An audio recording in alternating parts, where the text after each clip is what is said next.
about the journal entries in case of dissolution of a firm. अब आपको भी पता है in case of dissolution of a firm we have to open realization account. Realization account is a nominal nature account in which we have to calculate, we have to realize the assets as well as we have to repay the liability. Is it clear? तो जब भी हमने realization account बनाना है हमने सबसे पहले क्या करना है, एसेट ट्रांसफर करनी है. जब हमने एसेट ट्रांसफर करनी है the journal entry will be realization account debit to sundry assets. अब आपके माइंड में आएगा सर एसेट्स का बैलेंस तो डेबिट होता है लेकिन हम एसेट्स को क्रेडिट क्यों कर रहे हैं? डेबिट है, उसका इफेक्ट खत्म करने के लिए हम उसको क्या करेंगे, क्रेडिट करेंगे. और हम लोग सारे एसेट्स ट्रांसफर करेंगे except cash and bank, cash in hand and fictitious assets. Fictitious assets हम इसलिए ट्रांसफर नहीं करते क्योंकि वो कैश में रियलाइज नहीं हो सकते. कैश और बैंक ऑलरेडी रियलाइज होते हैं. That is it clear now?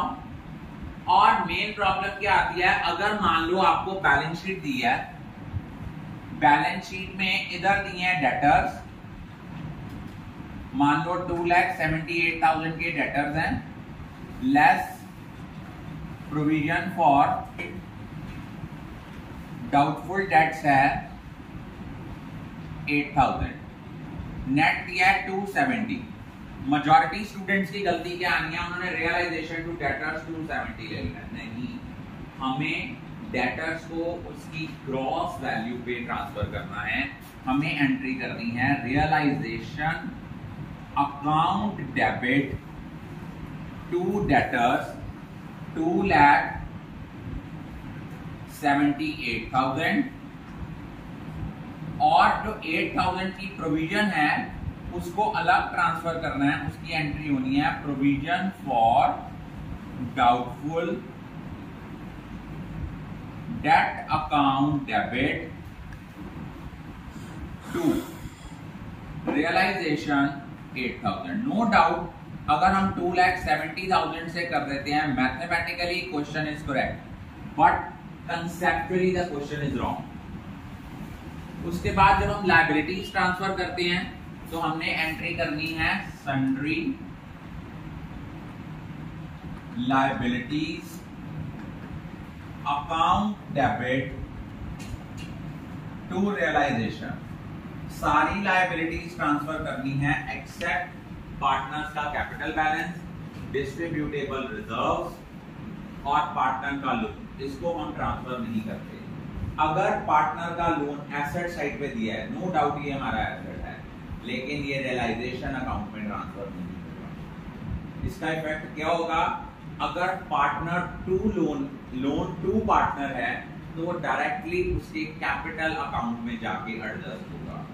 For example अगर हमने पार्टनर को लोन दिया है, वो डेबिट एसेट है, उसका इफेक्ट खत्म करने के लिए हम क्या करेंगे, क्रेडिट. एंट्री आएगी टू लोन टू पार्टनर और इसको डेबिट किस में करेंगे, कंसर्न्ड पार्टनर के कैपिटल अकाउंट में.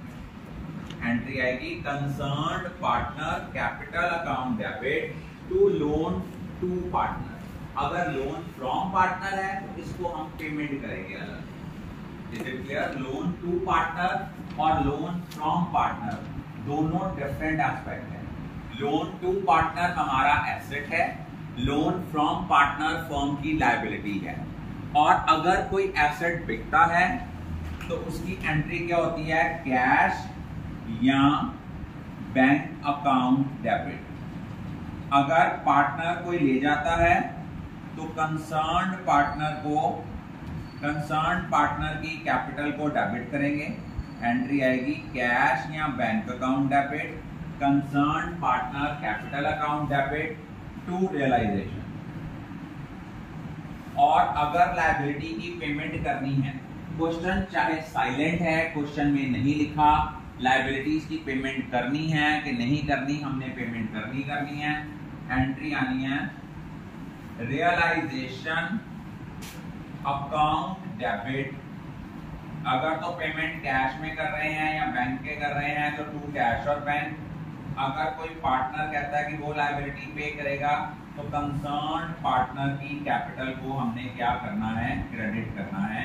एंट्री आनी है realisation account debit to cash और bank to concern partners capital account. अब प्रॉब्लम कहां पे आती है कि अगर मान लो किसी एसेट की रियलाइजेबल वैल्यू नहीं दी हुई, अगर आपके टेंजिबल एसेट्स की रियलाइजेबल वैल्यू नहीं दी हुई तो उनकी बुक वैल्यू को अज्यूम कर लेना है realisable value. Tangible assets like land and building, plant and machinery, not goodwill. अगर किसी टेंजिबल एसेट की रियलाइजेबल वैल्यू गिवन नहीं है, then its book value will be assumed as realised value. Liabilities की पेमेंट करनी ही करनी है। अब मेन प्रॉब्लम आती है कि आपने वर्कमैन कंपनसेशन रिजर्व की क्या ट्रीटमेंट करनी है। सीधी बात है, वर्कमैन कंपनसेशन रिजर्व जितनी उसके अगेंस्ट लायबिलिटी अराइज हुई है वो ट्रांसफर होगा रियलाइजेशन अकाउंट में, और rest of the workman compensation fund जो है उसको हम पार्टनर्स कैपिटल में डिस्ट्रीब्यूट करेंगे। फॉर एग्जांपल 50,000 का वर्कमैन कंपनसेशन फंड है, उसके अगेंस्ट लायबिलिटी अराइज हुई है 20,000 की, तो रियलाइजेशन में ट्रांसफर 20,000 होगा। रेस्ट जो 30,000 होगा that will be transfer to partners capital account in old trade. तो उसकी हम एंट्री क्या करते हैं, सपोज वर्कमैन कंपनसेशन फंड है, वर्कमैन कंपनसेशन फंड है आपका 50,000। अब इसके अगेंस्ट लायबिलिटी अराइज हुई है 20,000 की, जितनी लायबिलिटी अराइज हुई है वो तो चला जाएगा रियलाइजेशन में, और रिमेनिंग जो 30,000 है वो सारे पार्टनर्स की कैपिटल अकाउंट में डिस्ट्रीब्यूट होगा इन ओल्ड रेट। और आपने मान लो रियलाइजेशन में ट्रांसफर किया 20,000, अब इसकी पेमेंट भी करनी पड़ेगी। इसकी पेमेंट हम करेंगे realisation account debit to cash और बैंक। एक चीज याद रखना, एसेट के अगेंस्ट क्रिएट किया गया कोई भी फंड रियलाइजेशन में ट्रांसफर होगा, चाहे वो इन्वेस्टमेंट फ्लक्चुएशन फंड है, चाहे वो प्रोविजन फॉर डेप्रिसिएशन है, चाहे वो प्रोविजन फॉर डाउटफुल डेट है। मान लो इन्वेस्टमेंट फ्लक्चुएशन फंड बना हुआ है, इन्वेस्टमेंट दी है, इन्वेस्टमेंट फ्लक्चुएशन फंड बना हुआ है, तो इन्वेस्टमेंट फ्लक्चुएशन फंड को बाकी लायबिलिटीज की तरह ही हम ट्रांसफर करेंगे investment fluctuation fund account debit to realisation. किसी भी एसेट के अगेंस्ट बना हुआ कोई भी फंड जो है that will be transfer to realisation account. Is it clear? I think all of you are clear.